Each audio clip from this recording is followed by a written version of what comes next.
Welcome to the last episode of the Sharp Best Ball Show for 2023. I am your host, Tod Burros, and you can find me on Twitter at Best Ball NFL. And I will be joined by Tom Strachan, who works for Fantasy Pros as well as his own partnership in the FF Sanctuary. Tom is as hardcore of a best ball guy as you will find, a guy that I have tremendous amount of respect for. And so is the perfect person to have on the last show. And we will do a recap episode of the best ball season, focusing on our strategies, what we have learned, and what, as we head to the regular season, what we want to hopefully happen and what we will take with us till next year. And hopefully the things that we have practiced will lead us to the big $3 million prize. So give me a second. My Twitter is blowing up and I need to snooze notifications for an hour. And speaking of the $3 million prize, this show is sponsored by Underdog Fantasy and the biggest fantasy football tournament of all time, Best Ball Mania 4. Don't know what Best Ball is? It's simple. You just enter Best Ball Mania on Underdog's slick mobile app, draft your team, and that's it. Yep, it's set it and forget it as Underdog optimizes your weekly lineup to create the highest scoring one. It's here. It's got 10,000 entries left as of this morning, and it's your shot at a first place prize of $3 million.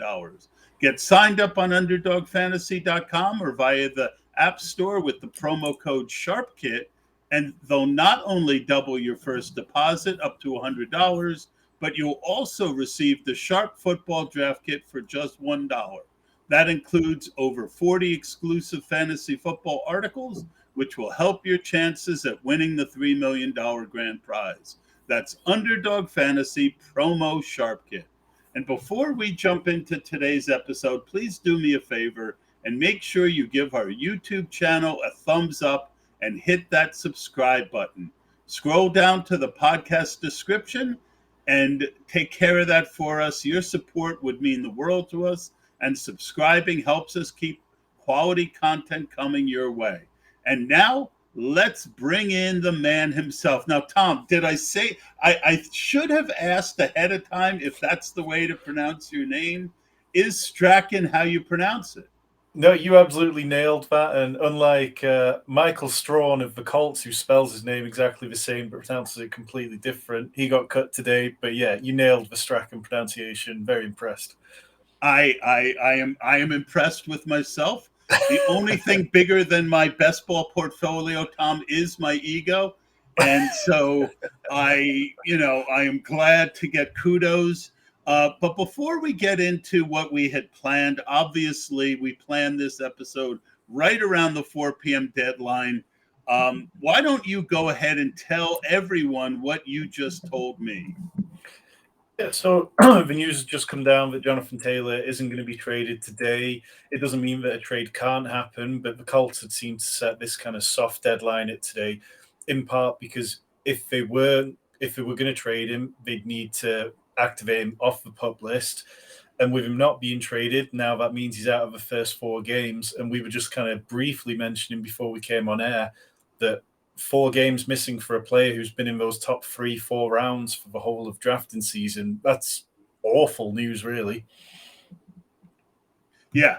And then in minor news, although we know that there are a lot of guys in this industry who have put a lot of time, energy, and effort into the man known as Albert O, just announced that Albert O was going to get cut, but it looks like he's going to be traded to the Eagles, where he probably will still have zero value. How much? How heavy were your bags packed with Mr. Taylor, and and did you have any Albert O? So Jonathan Taylor was somebody who I definitely wasn't being aggressive on. I just glanced before we came on air, and I'm at about 9%, so slightly overweight. Not catastrophic. It definitely doesn't feel great, but it felt like if he played with Anthony Richardson, Anthony Richardson could open up the kind of game to a point where defenders would struggle to defend against Taylor and Richardson, so he could have possibly even been more efficient, like we've seen other running backs be with dual threat quarterbacks. Or if he got traded, it felt like he would end up in a pretty good situation because, most of the teams who are rumored to be interested would have committed to him in some kind of way. So, yeah, it doesn't feel overly great, but, if players going to miss any time, I'd rather they miss the first 4 weeks from the last 4 weeks of a season. Yeah, I'm over on DraftKings where I think you have a better chance. I mean, you'd find him in the fourth round on DraftKings, and I think if anywhere where you're going to be overweight, DraftKings are looser, so I think you're less likely to fall behind. FFPC, I'm slightly over, and Underdog slightly under. Overall, probably right around 9-10%, right there with you. And it doesn't feel good, but it is what it is. What is worse is that if he misses 4 games, then gets traded to Miami, then if you have Mostert, Wilson, and A-Chain bags, then it really has the potential now to be a cluster bomb for, it's like a time bomb just sitting there, Tom, waiting to go off. Yeah, and Devon A-Chain's a player that I've kind of slowly got to fading over the last few weeks. Early on in the offseason, I thought, okay, well, he's so explosive, he's so fast, he can be the type of player that can be good for best ball because he might not need huge volume to have these big spike weeks. But gradually, it's felt more and more like the team don't see him being something particularly, a big part of game plans anytime soon. And I'd kind of started moving Jeff Wilson, particularly up my rankings in the last couple of weeks to the point where I've been quite aggressive drafting him over the last week in particular. So if Jonathan Taylor could get traded to, I don't know, another team, that would make my life a lot easier. Yeah, I'm hoping he goes to Minnesota because all my Alexander Madison is late. I wouldn't mind him going to the Rams. And I think that those are 2 actual spots that make a little sense. Let's get into, instead of just getting and diving down into this rabbit hole, Tom, let's get to the questions that I had. Let's put a bow on this very exciting best ball season. You have come out of kind of nowhere over the last couple years and really made a name for yourself on Twitter. Before we get into the questions, why don't you tell everyone a little bit about yourself?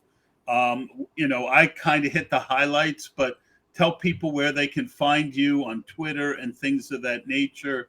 Yeah, I mean, for me, it kind of started during COVID. Like, I work my day job. I work as a TV editor in the TV industry, and everything was completely shut down. And it was just that complete boredom. I'm self-employed. I'm used to working constantly and working long hours. And so I was sat at home for long hours with nothing to do. And I got slowly more and more into fantasy NFL, started a separate Twitter account for those kind of ramblings. And I never intended it to become what it's become, but people seem to appreciate what I was saying. I think because when I started out, I was talking about best ball a lot at the same time that Underdog came about, at the same time that DraftKings first dove into best ball, and the same time that Sleeper added best ball functionality. And for me, best ball is just absolutely king because the one experience I've always loved about fantasy football is the draft. And it just kind of went from there. Like I've ended up writing for Fantasy Pros for a couple of years now, writing all their best ball guides, writing for Football Outsiders, covering DFS with them. And then this year, started my own YouTube and podcast channel with my co-host Rich, who deals with all the dynasty side. I deal predominantly with the best ball side of things and redraft. And yeah, I mean, you can find us on YouTube. It's Fantasy Sanctuary, or you can find me on Twitter at NFL Strack. And I'm normally retweeting a heavy amount of work that we do, but it's been a fun off season and definitely excited for the season to start and see just how wrong we were about everything. Well, yeah. I came in 4th in the FFPC contest after 10th the year before, And my big takeaway was I wasn't working hard enough. I know, that might seem counterproductive, but I, especially when it came to rookies, and I put in just a lot more work watching tape. Like one guy who got cut was Dwayne McBride, who I didn't like his tape. I just thought he was kind of a bit of a sluggard, and I just didn't like him. I took some grief for it. But, what are some of the things that you did going into the season to improve, and how would you rate what you did? How happy are you with it? Yeah, much like yourself, Todd. Like for me, I knew that learning about the rookies was a weakness in my game because I don't watch any college games over here in the UK. It's tricky to find college games, and there's even less option these days. As one of the major TV providers that did have them's pulled out. But also, I just can't get away with spending my whole Saturday watching stuff when I spend my whole Sunday, and I tend to end up in a very DFS mindset over the weekend. It's like I'm Me drilling too. into that a lot. So rookies have always been a bit of a blind spot to me, but this year working with Rich on the dynasty side of our show, when we started up, it wasn't best ball season. So I, as somebody used to doing all the video stuff, I would do a lot of work on the video for all the rookie content he was pumping out. And I just spent a lot more time learning about it, not only reading Rich's work, but reading other work, really immersing myself in it in a way which I haven't before.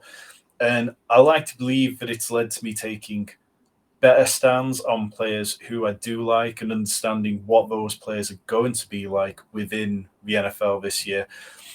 But going back to last year, in terms of lessons that I took away, I built too many flimsy two quarterback teams. I had one of my best teams, which made it as far as the semi-finals, was an absolute monster.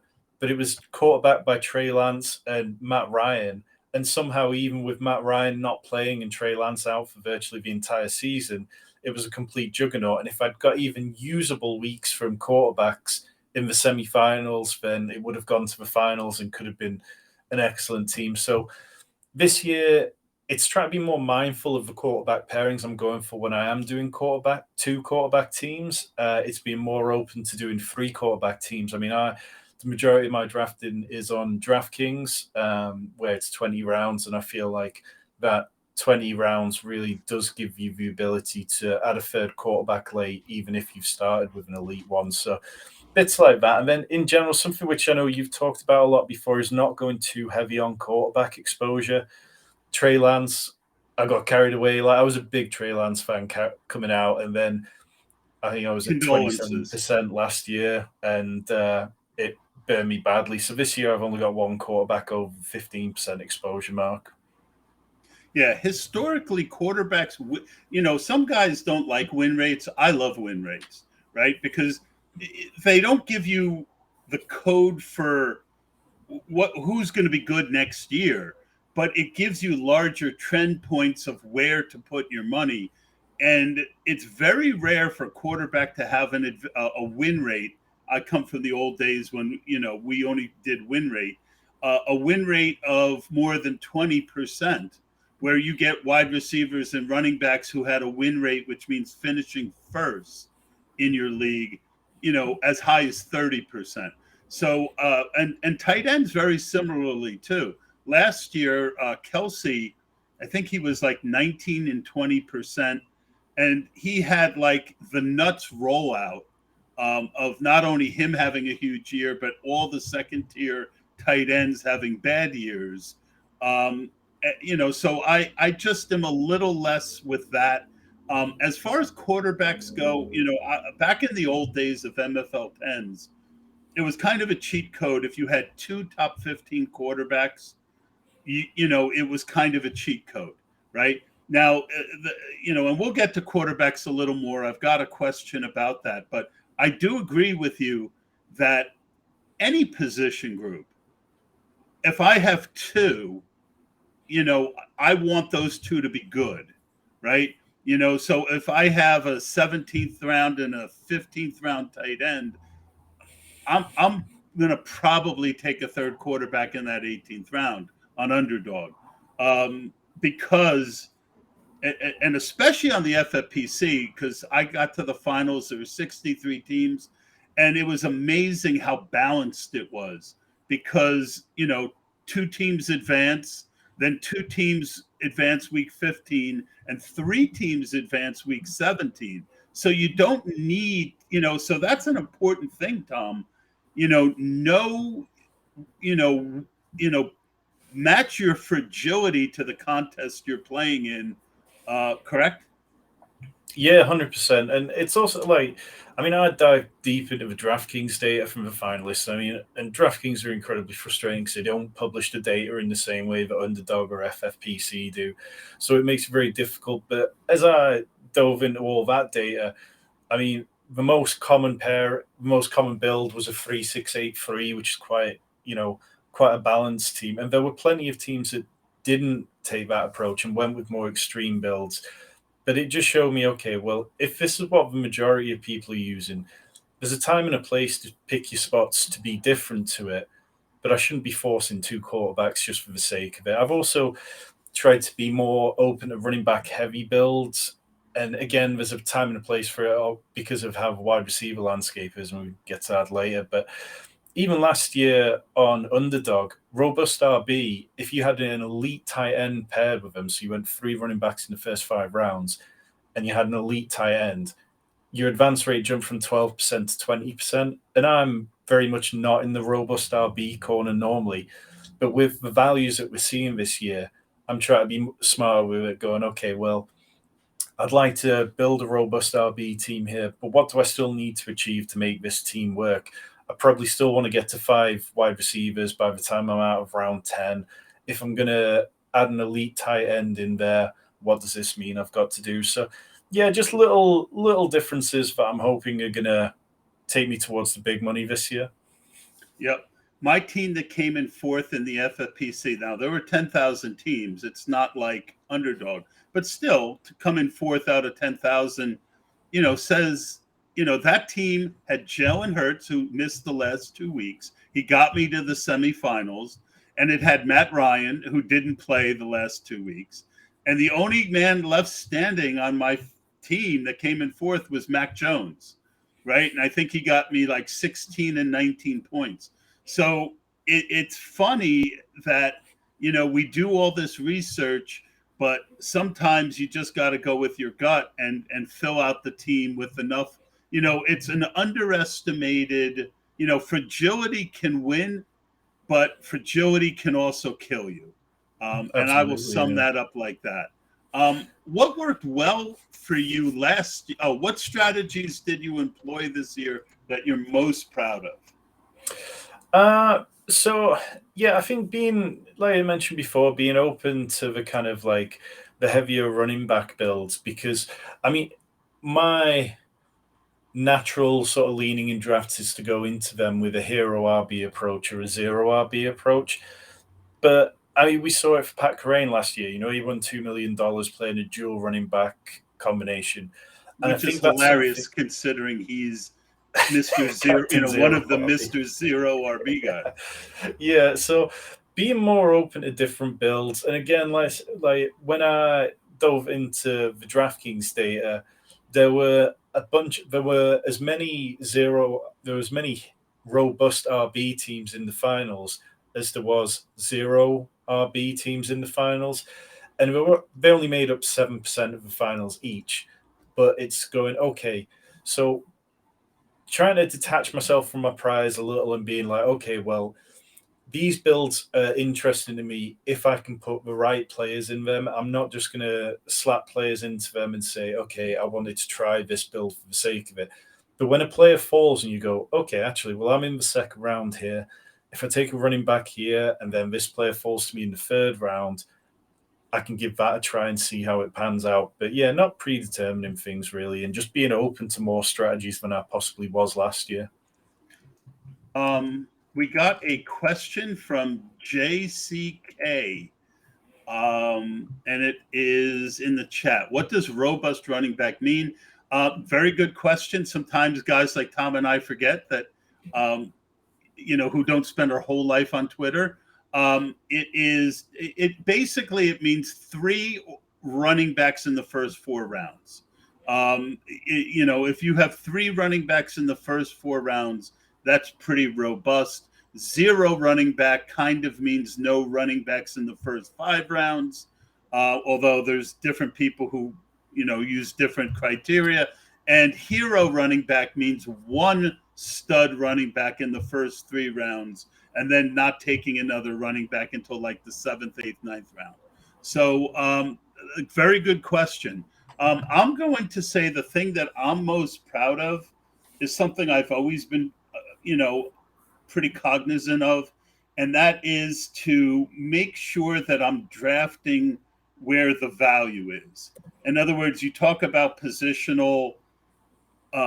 As it like the last example is all year long, I've been able to find running backs I like all the way to the end of the draft. I have heavy Roshan Johnson, heavy. Everyone knows how heavy Tajay Spears I am. In the last couple weeks, what happened is what you kind of hope happens, which is that the guys you believe in play well in preseason.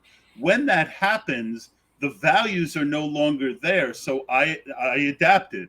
I noticed it within 2 or 3 drafts. And I also noticed that there were 5, 6, 7, 8 good rookie wide receivers late that I still liked. So I started making sure that I was done at running back by about the 15th round. In 20-round drafts, I had at least, I would have 5. And if I needed a 6th, well, then I could take one in the last round. But one of the things I'm very proud of is how my strategy changed 5 or 6 times as the positional value changed on the board. Tom, your thoughts on that? Yeah, completely. It's just being fluid with how you approach the drafts, because so much has changed over the last couple of months. And I think, as best ball gets bigger and more of these add-ons are available, like I used a Spike Week overlay for drafting, and I've become far more of a desktop drafter, whereas in previous years I would have drafted. It's hard to draft without it once you start using it regularly. Very much so. It's like all the little bits, and it's like, seeing the combinations of, okay, well, I actually don't have any Calvin Ridley teams with Cooper Kupp. Little combinations like that become just stuff which I want to know. And just making time for stuff. So in previous years, I would enter a bunch of slows, and then as soon as I got the notification, I would make the pick. But instead, I've been trying to slow myself down for it and going, okay, I'll just several times a day when I've got time at my computer, sit down and rattle off 5 or 6 picks through different drafts on slows, so that I'm not making mistakes. And I think when you do a lot of slows, it's very easy to auto pick players who you've become attached to rather than scooping the value, like you said, or being cognizant of how the draft board is changing around you. So yeah, definitely agree on that. And that is exactly what I did. I started doing like 30 underdogs at a time, and 10. I never did more than 10 to 12 DraftKings at a time. And I would have 5 or 6 FFPCs, and 3 to 4 times a day, I would sit down and make my picks rather than, kind of feeling like I didn't want to hold up the draft board and making a pick. And I think that alone is something that's going to help me be better. Next question, Tom, is what worked well last year that you didn't chase this year? So often analysts study what worked last year and recommend, hey, this is what you should do this year. And sometimes there's outliers that might not repeat. Is there a strategy that worked last year that you didn't chase this year?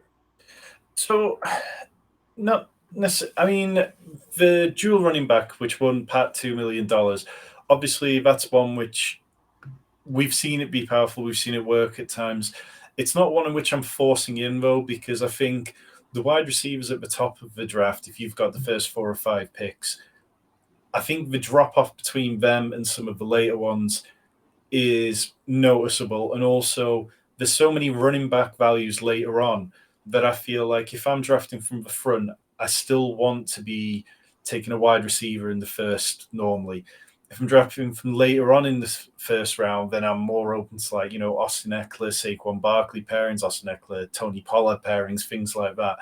And that kind of expands on a bigger point that in years past, I've avoided running back dead zone. I've written articles about it. I've talked about it plenty. And it's something which has been shown to hold up. And I think that this year, as awareness of the running back dead zone becomes a more widely known thing, and as the wide receivers are pushed up, in part because zero running back strategies were really successful last year, the dead zone's a very different landscape to what it's been in previous years. So we don't need to treat it quite the same. I think there's certain players within the dead zone that I view as these kind of dead zone running backs who aren't going to succeed and aren't going to give you good win rates.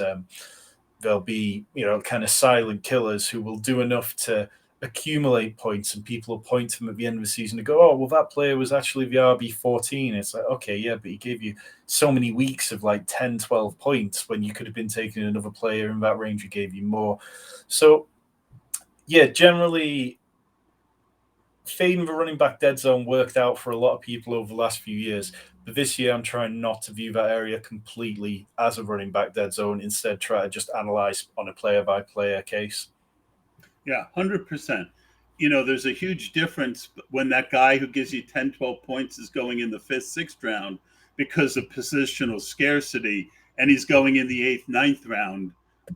The people you're passing on are a lot less, and you're able to build an overall better team. For me, it was more chasing Travis Kelce's season from last year. I kind of talked about it before. It worked last year when you've had Travis Kelce going so early, but Patrick Mahomes was a 4th, 5th round guy last year. Now you're giving up a 1st and a 2nd round pick to chase what worked last year when you've got a guy who's going to be 34 or 35 years old this year. And, you had Mark Andrews hurt last year. You had Pitts get hurt. And, so Waller was hurt. So I just didn't chase Travis Kelce's big season because it wasn't priced the same. And there's a lot of warning signs there for me. One of my key focuses this year, Tom, was to not be pushed around by others' thoughts without looking into it deeper. It's very similar to kind of drafting as soon as the notification comes up, right? In that you get a piece of information and then you're sitting there thinking to yourself, oh, react. It's just human nature. React. I made I made a much bigger effort to not let that happen this year. It was a hole in my game. Is there someone you got pushed off by the crowd that you are now having second thoughts on this year? Yeah, I mean, that's a great point because it's all, we kind of live in our fantasy bubble where we see there's so many stats and opinions thrown out on Twitter, and it's very easy to see something and go, oh, wow, I didn't realize that. But what I've started doing is trying not to respond to tweets like that as much and just say, okay, take that fact away and look at it myself and look into it. Damian Pierce was somebody who I was kind of off early on in the off season, and everybody was talking about how bad the Texans could be, and everyone was saying they could score very few points. But the more the offseason's gone on, the more that I've kind of looked at what the Texans have done with this offensive line, which can be an above average unit, could be a top 10 unit, really. And the more that the Texans have seemed to make consistent positive noises about him. Early on in the draft season, I was drafting Devin Singletary, and it was kind of a popular thing to just be like, okay, there's ambiguity about situation. How much of a role is Devin Singletary going to have? But over the last month or so, I've kind of very much got back in on Damian Pierce, and he's a player who I'm drafting plenty of. And then the kind of the flip side of that was the rookie tight ends where people were pushing them. And I mean, I wrote an article for Underdog Fantasy this offseason talking about rookie tight ends, and 87% of rookie tight ends drafted since the year 2000 have failed to average more than 5.9 half PPR points per game. And that for me, it was like, okay, yes, well, what is it that we're expecting from the rookie tight ends? Obviously, in best ball, we want spike weeks, and they're perfectly capable of doing that when they have touchdowns. But if I'm drafting a rookie tight end and he's going to average most likely less than 5.9 half PPR points per game, a number that 22 different tight ends exceeded last year, then I need to be cognizant of how I'm building that. So, yeah, definitely I think the most interesting articles I've written are the ones where I see somebody talking about something online or hyping up a type of player, and it's like, okay, well, I'm just going to take that away and mull it over and figure out a way to dive into it a bit deeper. And then it turns into an article.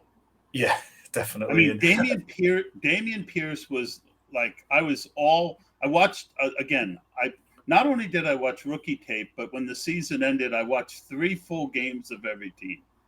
And Pierce really impressed me. And we all have different abilities in life. I've always been able to, I don't know, running backs. When I watch tape, I'm good, right? Like that's how I found Tajay Spears. And there's a number of guys.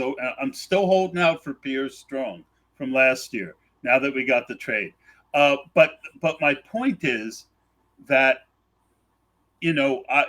So he's my second. Long story short, he's my second highest known guy. I went about a month where I wasn't drafting him in PPR, full PPR, but I kept it up in Underdog, and I'm at a 20% on Underdog, more like 15 on the other site. So, although FFPC, I'm right there again at 20. For me, the guy that I got talked off of that I regret is David Njoku. Every tweet that I see says that the late tight ends are great, which I agree with. And most of my tight ends are either early or late. And I kept hearing how Njoku was part of the dead zone tight end crowd. And I really felt he and Watson had a connection. They showed it in the offseason. He was the guy that I got pushed off, that I wish that I had. Not that I wanted 20% of him, but I went like a month without drafting him. And I think he has, he had a ton of talent coming out, and he could, it wouldn't shock me at the end of the year if he's a top 5 tight end. Any thoughts? Yeah, I like that. I think it's a tricky area because it feels like in that range, kind of Evan Ingram, Pat Freiermuth, and David Njoku, it feels like one of them is probably going to fail quite badly because it just, we're always hoping for that leap. But I mean, David Njoku has volume. He has a clear defined role within that offense. And out of the 3 of those tight ends, I would prefer to take David Njoku over Freiermuth and over Evan Ingram, definitely. Yeah, I am very low on Ingram. I love Freiermuth, but you've got Pickens, you've got Deontay Johnson, and they added Darnell Washington, who is just a beast near the goal line. And even if he just snipes 3 to 4 touchdowns, Freiermuth was never a big touchdown guy to begin with. Pickett can run and runs in touchdowns. I am way low on him this year. Mike Leone's Best Ball Manifesto was the most in-depth work on underdog fantasy that we've seen to date. It, of course, applies to other contests as well. What were some of the things you learned from his work, and how did it affect how you drafted this year? Yeah, I mean, the manifesto is incredible. It's one of those pieces. Every year there seems to be 1 or 2 articles that comes along within the fantasy community where you need to read them several times. And, going back to Sean Siegel's 0RB articles many years ago, I feel like the manifesto is going to be worth reading for several years to come, and I'm sure Mike will update it. Week 17 stacking was a big takeaway. Last year, people were very in or out on the week 17 thing. And for me, it was always kind of like in a tiebreaker rather than anything. But I've definitely been more mindful of making sure that I have, several week 17 stacks within teams. But one of the big things for me was that overstacking just isn't necessary. And I'm definitely guilty of overstacking sometimes because it's like you add one piece and then you add another piece, and it's like Thanos collecting Infinity Stones. It's like, oh, well, I've got this high-powered offense. Adam, that is the name of the podcast. It's like stacking is like Thanos going after Infinity Stones. That is fabulous. That's the best line of the summer. And it gets like that. It's that kind of thing of, oh well, I'll just add one more. And if I'm really pushing my chips in on this team or this one week 17 outcome, then I should one more. But Mike found that 1 to 3 stack players per quarterback was optimal. So there's definitely been occasions where I'm like, okay, well, I'll call that my stack for my primary stack, then I'll try to add a secondary stack, a tertiary stack, as well as little week 17 correlations, or adding 2 players from the same team but not worrying about the quarterback, and approaching it more with kind of mindset that I would take to a DFS contest. Yeah, so I love that, and it's similar for me. This year, I've been much more cognizant of making sure both my quarterbacks are stacked. But once they're stacked, unless, there's also kind of another thing there, like a value, I'm not going to, like if I have Njoku, I'm not going to reach 2 rounds for DPJ, right? But if if I'm up and I have Njoku and DPJ is in the first 7 or 8 names in the queue, and there's nobody that I feel like I'm missing out on by taking him, I will add to the stack. And the other point you made, especially with the spike week overlay, it's so easy in the second half of drafts to use. Did we lose him? All right, Tom's going to be right back. In the meantime, I'm just going to say that it is real easy just to sit there and use as a tiebreaker the week 17 correlations. But like Tom was saying, I don't feel the need to have 4 guys from the same game. But I do like having 4 or 5 different teams with week 17 correlations at the end. So Tom is going to be right back. We just got some word. So I will continue to stumble about. As far as Mike Leone's manifesto, he says he's trying to get back in.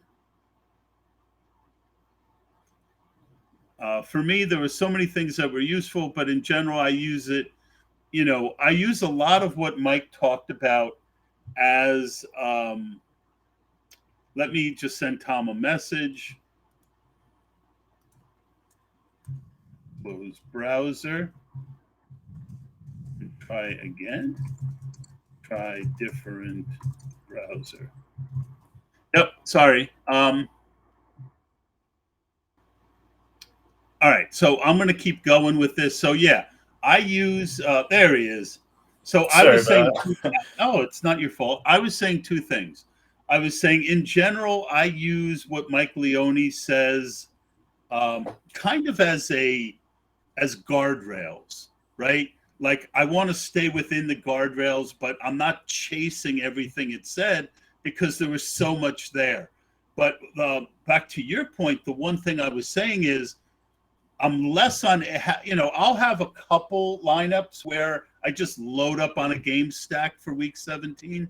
But in general, what I do is I'd rather have, mini stacks of 3 or 4 games along with one major stack, trying to kind of recreate that ARSB Rashad Penny from a couple years ago, where, if you had that mini game stack, and you were in the finals, you did really, really well. So, I love week 17 correlations. One of the things you hear on Twitter all the time is that it's overdone, and I disagree. I think it's overdone when it's done wrong, but there's plenty that you can do to do it right. And trust me, if you get a team into that final and you've got a bunch of correlation going into that week, you're not going to be sitting there saying to yourself, boy, I don't know why I correlated. Tom? Yeah, completely agree. I think it's very much, I think a lot of people think that people are chasing it to an extent which they aren't. It's very easy to fall into a lot of natural correlation and to fall into these natural tiebreakers. So yeah, it's definitely something that I don't go in going, I have to get this player who correlates with that player, but it just naturally falls a tiebreaker. Yeah, especially in the last 4 or 5 rounds where value is so flat.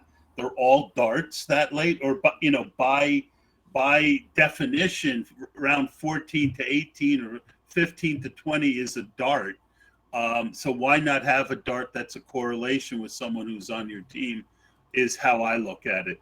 How did you adapt to the biggest challenge of the off season, which was how much quarterback pricing went up?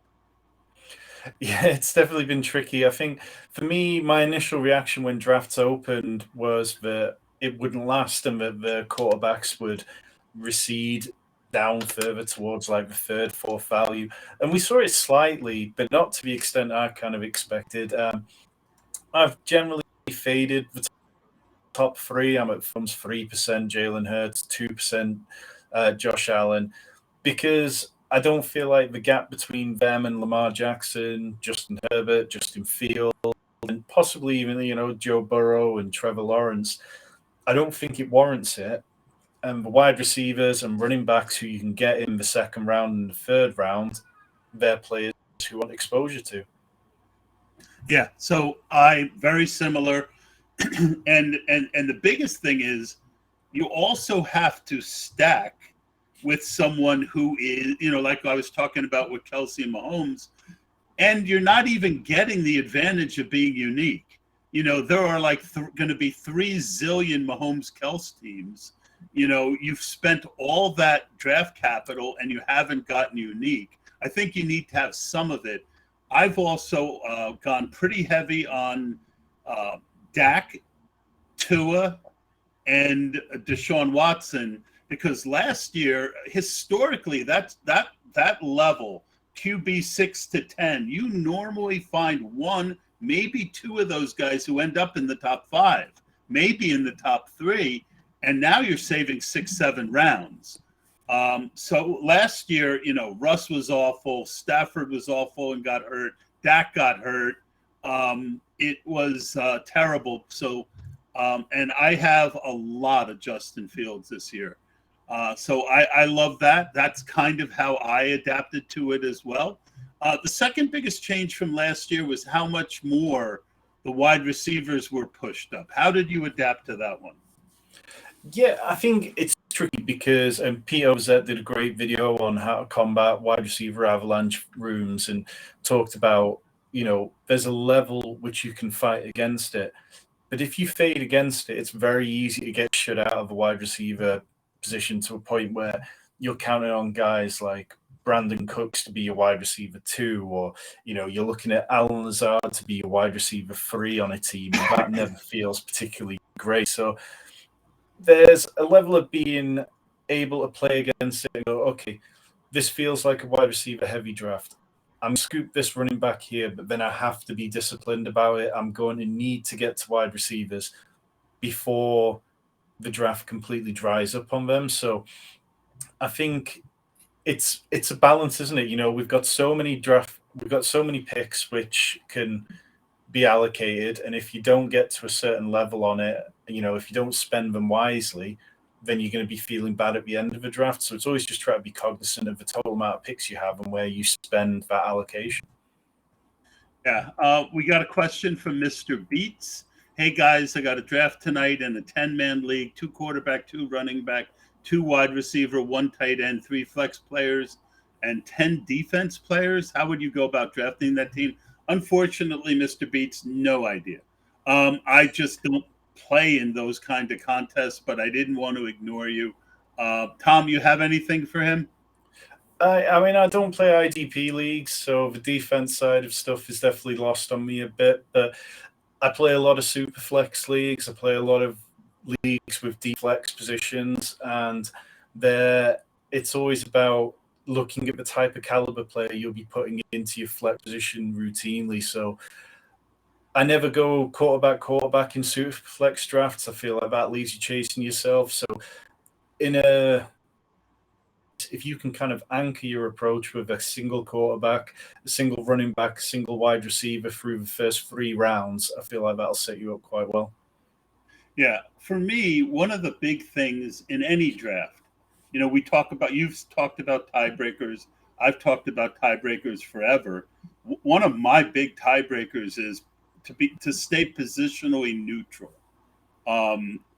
If I don't have someone I love that I think's a great value or I need to take, and I've got 3 wide receivers and no running backs, I'm not taking.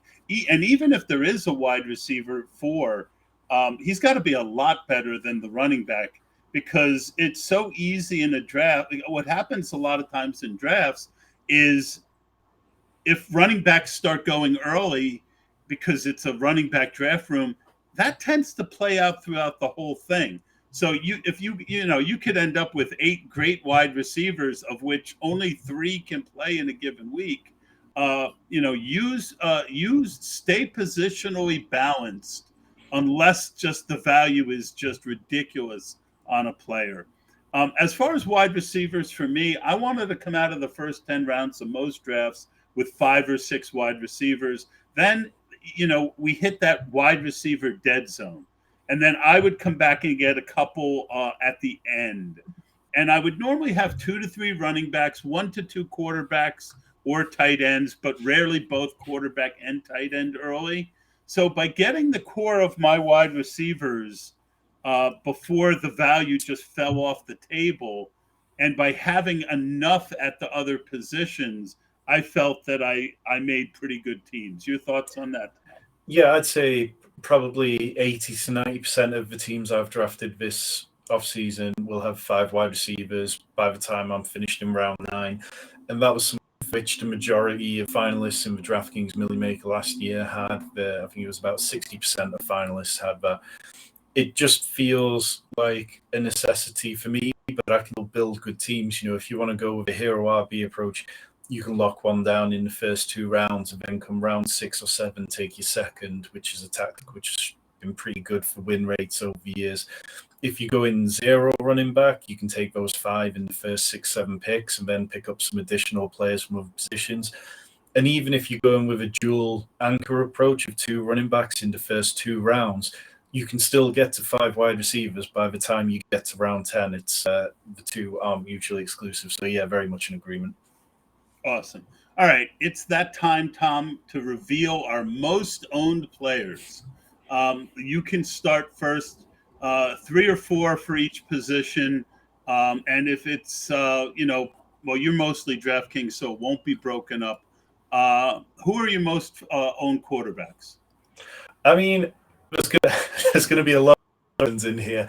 Anyone watching can see the Lamar Jackson jersey behind me. I definitely try to normally be pretty even about my Ravens, but this year with Todd Monken, I have at the top of pretty much all the positions. I've got Lamar Jackson at 20%, Andrews at 20%, Rashad Bateman at 32%, Zay Flowers at 19%. After Lamar, I have Matthew Stafford at 15%. I have Sam Howell at 14%. And then Justin Herbert at 13%. So those are kind of ones who I'm pinning my hopes on. I feel fairly okay. Most of the Sam Howell exposure was earlier on in the offseason as well when he was cheaper. Yeah, I wanted to. Howell was a guy who I kicked myself on because of his running ability, and I normally don't take a lot of quarterbacks late, so that's a miss for me. I'm going to give you mine, but before I do, and before I dive into my quarterbacks, we want to remind you that you can get access to all of Sharp Fantasy content, including insights, props, worksheets, and more, by taking advantage of our fantasy packages available on the Sharp Football website. Right now, we're running a special offer for our listeners. Use the code ANGLES10 for 10% off any fantasy package. Check it out in the podcast description, or use the code during checkout on the purchase page of the Sharp Football website. All right, my top four quarterbacks: Dak, Justin Fields, Deshaun Watson, and Russell Wilson. Russ is one of those guys who, if you had asked me, was he in my top four, I would have said no. But yet he's in there. A lot of his weapons were late, and I think that's what happened. Is and he had that correlation with the Chargers, which was a good offense that I wanted to kind of have secondary stacks of a lot. So those are my four. Let's move on to your four running backs. So running backs, and this probably says an awful lot about how I draft, but at 27%, Jalen Warren, who has been just an auto click for me throughout the entire offseason. I'm not a fan of Najee Harris, and I feel like Jalen Warren earned that bigger role, so very much been on him. Spears, who I've got 20% of, Tank Bigsby, who I've got 18% of, and then J.K. Dobbins at 17%. For me, I mean, this is going to be the least suspenseful part of any podcast. I've got about 32 to 33% Tajay Spears. Damian Pierce on Underdog is my second. And my third running back is on DraftKings. I have, and on FFPC, full PPR, I have an inordinate amount of Samaje Perine, who Sean McVay has always, not McVay, Sean Payton has always had a ton of passes to his running backs. He brought Perine in to be that guy. Let's move over to wide receiver. What are your top ones? Yeah, and just Samaje Perine was next on my list below those guys. He was somebody that was very easy click for me. Wide receiver, Rashad Bateman, the only player I'm over 30% on. I was drafting a lot of him when he went on the pup because around the Ravens, it was common news that he would be starting on the pup list, but he would be off it not long after camp started. So I was confident that I was getting value there. Jackson Smith and Jigba at 23%, Cooper Kupp at 22%. He's my wide receiver one overall, so I've been very aggressive on him throughout. And then Jordan Addison at 17%. Yeah, so Kupp is my number one owned player in the first round. So I agree with you. I just have kind of a hard and fast 15% rule for first round players and second round because of the injury. If you have an injury to your first or second round guy, doesn't matter how much more you liked him than the next guy. So I agree with you on Kupp. I'll just say on Kupp, what I've got is there's contests where I've been particularly aggressive. So some of the cheap DraftKings contests, like the $3 ones, I've been very overweight in those contests. My overall exposure is 22%, but in the Millie Maker, I'm only at 15%. I very much agree with what you're saying about opportunity. Yep. Sky Moore, especially when he was going 3, 4, 5 rounds later. To me, he never made sense last year. He was a big fade of mine. I like post-type sleepers. Sky Moore, Michael Pittman. Again, the narrative out there is that Michael Pittman, he's got a big quarterback rookie downgrade. I mean, his quarterbacks have been so trashed the last couple years. And the thing about Richardson is he's going to be a 55% completion rate guy, but when he completes a pass, it's like spot on, puts it exactly where it needs to be anywhere on the field. Michael Pittman is a guy that I took the discount on. I also have a ton of Devontae Adams, on certain sites. And Devontae Adams on weekly winners, and then taking Aiden O'Connell in the last round has been a strategy that I have been pushing because I want a quarterback in that weekly winners. Yes, it's an exceedingly small chance that Aiden O'Connell gets, but he's behind probably the worst starting quarterback in football, who's been hurt a lot.